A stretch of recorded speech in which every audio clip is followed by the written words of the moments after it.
Hey everyone, Mitch coming in from the Encore studio. Welcome to the show. So on today's episode, I've got a fun one for you. 10 cards under $1 that are way too good to ignore right now. Check out that card list link in the link below. Pick them up. I said in the link below. In the description below. I'm way too excited about these. Let's jump into them. First up, Lavaspur Boots, equipment for 1 that says, hey, well, you know what? Equip me for 1. An equipped creature gets +1/+0 and has haste in. Guessed it? Yeah, you guessed it. Ward 1. There's a lot of 1s on this card. This is a card that says, let's go quick. Let's give you a little bit extra power and a little extra protection as well. It's a very low-to-the-ground piece of equipment that does not cost much at all to equip, which is quite nice. Helps you hastily swing with a lot of creatures. And also, yes, a little bit of protection as well for a key creature out there too. Ward 1 might not seem like a lot, but it is good deterrence for an opponent to go, well, I could Swords the Plowshares this, but, well, that's gonna cost 2 mana, and that's just too much. There's definitely times as well where players kind of forget about, the extra payment, and they're like, oh, wait, actually, no, I don't have enough mana to do that. And then you're off scot-free. So it's either an extra taxing effect on opponents, or it's a deterrence, and it's also, again, a very easy way to just, slightly pump something, and more importantly, hastily swing with things as well. Great for a lot of decks out there, great for equipment decks. If you want to make your commander go faster, if you got activated abilities you want to utilize right away, check it out, pick it up. Next up, Increasing Ambition. Really cool, gnarly art on this one. Sorcery for 5 mana in black. It says, hey, search life for a card, with a card in your hand. And then if that was it, this would be a pretty bad, tutor in general. But it says if it's cast your graveyard, though, you search life for 2 cards, put those cards in your hand, then shuffle your library. It's got flashback for 8 mana. Here's the thing. This is a, repeat tutor for you, which there aren't many of those out there really at all. And yeah, it might cost a good amount of mana to do that, but that's a good amount of cards. In fact, if you have any kind of a, say, self-mill deck or a deck that can entomb things as well, just getting this right in your graveyard can be a good way to just utilize it the first time and going, oh yeah, hey, whenever I need to, basically, yeah, I'll drop 8 mana, go tutor up 2 things, and all of a sudden, set myself up for success to win, basically. Yeah, it does cost a good amount of mana again, but yeah, getting 2 cards for the price of 1 card, and one that you can, again, utilize out of your graveyard for some extra card advantage there, too. It's a fantastic effect. Go pick it up. Moving on, Pathrazer of Ulamog. This is a card that is just so funny that it's an uncommon, because it definitely should not be an uncommon with its power level. It's a 9/9 Eldrazi for 11 mana. Sure, it's a good amount of mana, sure. Annihilator 3. Ouch. Yeah, a lot of those Eldrazi out there don't even have Annihilator 2, and you're like, yeah, let's just step it up. Annihilator 3 for this bad one. And it says, hey, it can't be blocked except by 3 or more creatures. So basically, yeah, it's near unblockable for some players. Or again, players have to just lose out on some big creatures. On top of the things they're already losing out when you're attacking with it because they have to sacrifice 3 permanents. Yeah, Eldrazi are gross and disgusting and amazing. And this one is definitely no exception to the rule. It is one that, again, can just absolutely decimate your opponent's boards on just a single attack, essentially. And it is one that can be a great finisher for you.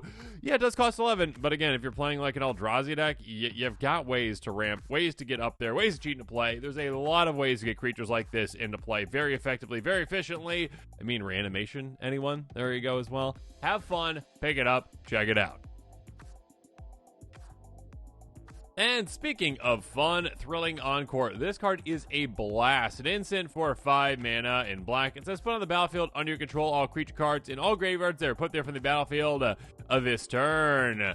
This is one that basically says, you know what we're going to be doing? Winning the game.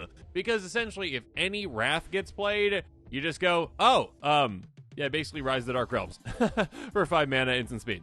Anyone plays any kind of a Wrath that just destroys all the creatures, and you're like, you know what? They're all mine now. Even if you play your own Wrath. Again, if you go, okay, Wrath of God plus this equals, again, Rise of the Dark Realms, basically, just out of nowhere. So it can be, again, one that can be, like, defensive in a way. If it's like, oh, I'm responding to an opponent's Wrath, or just a big combat where a lot of things get, taken out. Or it can be one where, yeah, you do it yourself. You're like, well, you know what? I've got Nev's Disc in play, and this is a pretty good opportunity to go, boop, and then all of a sudden, I get all the creatures, and you know what? I win! Goodbye, opponents. Check it out, pick it up. Next up, Karmic Guide. Such a solid card. A 2/2 Angel Spirit for 5 mana in white. Flying protection from black. I always forget about the protection from black. Echo for 5. Enters the battlefield. Return our creature card from your graveyard to the battlefield. This is one that, yeah, it's got an echo cost, so it might not stay in play itself, but that's okay. What you care about, again, is that this is an ETB. Without a cast trigger requirement, return a creature to the battlefield reanimation style. Being able to just go, okay, ETB, bring you back. Oh, if I've got any kind of blink effects, yeah, I can keep blinking this again and again and again and again. Yeah, there's also combos, of course, that work with this too, so do keep that in mind. Obviously, it is a combo-rific card in many ways. That being said, even if you're not comboing, just going, yeah, okay, yeah, again, mill or entomb effects, get some massive things, maybe like Pathrazer of Ulamog.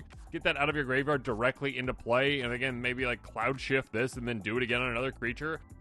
You can do some absolutely insane things, and yes, combo things too with this one. Check it out, pick it up right now. Magic players and Commander players especially love drawing cards. You know what's better than drawing one card? 2 cards! Thought Reflection is exactly that. And shape for 7 mana and blue. If you draw a card, draw 2 cards instead.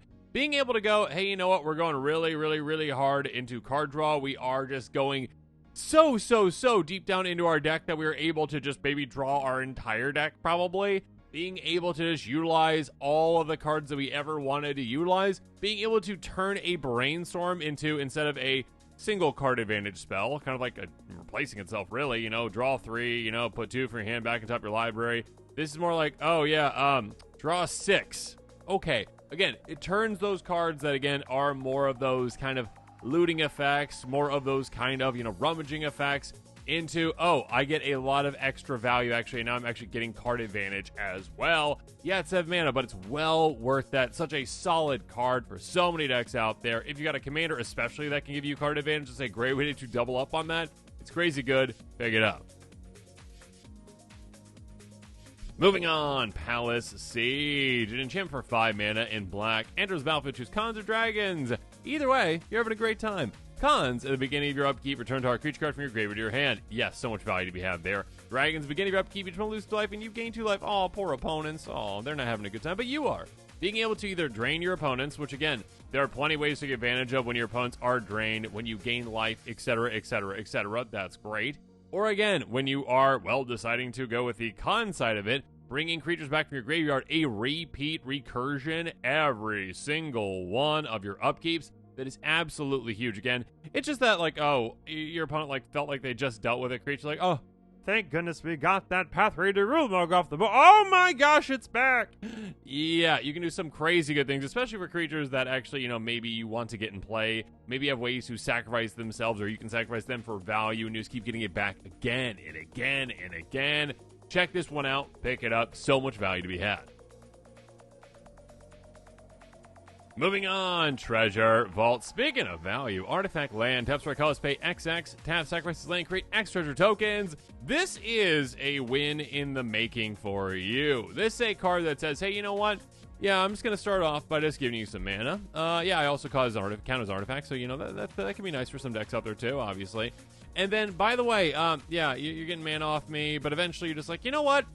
I'd like just a good big burst of mana. So you just dump a bunch of mana into that ability, and then you say, okay, tap sacrifice this, make 6 treasure tokens, and on my next turn, all of a sudden, I've got an absurd amount of mana to work with, and I can just utilize it in so many fun ways out of nowhere. This is a card that can really set you up to win. It can be a great way to just say, you know what? I am storing up that mana for the right opportunity. I'm sacrificing 1 permanent mana source for many, many, many temporary ones that will give me so much extra value. And of course, certain decks that take even more advantage out of treasures. Again, there's ones that give you extra mana for utilizing treasures. There's ones for like, hey, an artifact into the battlefield. You sacrifice an artifact. Whatever it is, you get so much extra value, and especially the token doublers, so keep that in mind. Such a good card. Check it out. Pick it up. Next up, Curious Colossus. What is under this house is basically what's happening here. A 7/7 Giant Warrior for 7 mana in white. When it enters, each creature target opponent controls loses all abilities, becomes a counter to other types, has base power toughness 1/1. This is a brutal card. This is an insanely powerful card. This is a card that says, hey, opponents, run for the hills because you are in trouble. And again, Wizards, yet again, when this creature enters, no cast trigger requirement somehow. This is one that says, hey, you know what, opponents? You're in trouble because literally, even if you have, say, I don't know, 6, you have 6 absolutely massive creatures on the board. Let's say that, okay? I play 1 creature, all of a sudden my board is bigger than yours. I've got a 7/7 and you've got 6 1/1s. So, yeah. And they all lose all abilities. They're just nothing. They're nothing. They're absolutely nothing. Oh, and by the way, again, literally, in a blink deck or any kind of a deck that can, recur this, any kind of a deck that can feign death it when it dies, come right back, any kind of a deck that can create clone copies of it, you can just choose another opponent and all of a sudden their team is now super tiny too. Permanently. It's insanely powerful, insanely brutal.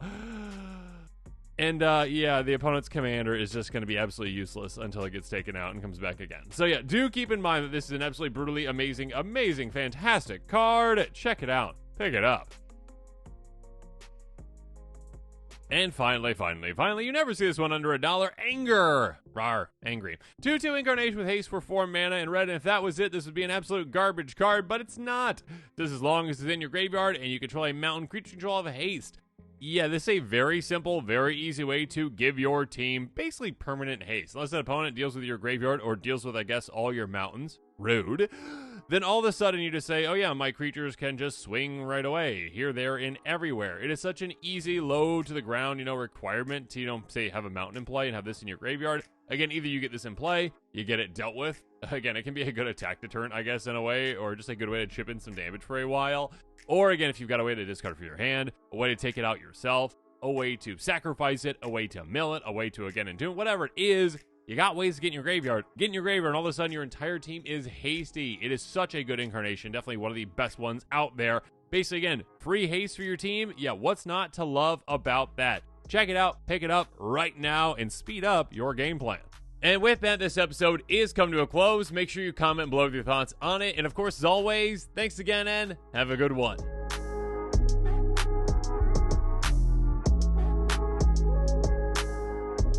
This show and episodes like this one are possible thanks to viewers like you. If you're looking for an easy way to help support this show, make sure that you like, share, and subscribe. Also, hit that bell notification icon so you don't miss any new episodes. You can also go check out our playmats and other merchandise at thecommandersquarters.com. Another easy way to support this show is with our TCG player affiliate links. So whether you're buying a deck or individual cards, you can use this general link right here or one in the description. And the final way that you can support this show is by supporting us directly by becoming a patron. There are many benefits to being a patron, and I truly couldn't do this without all of their support.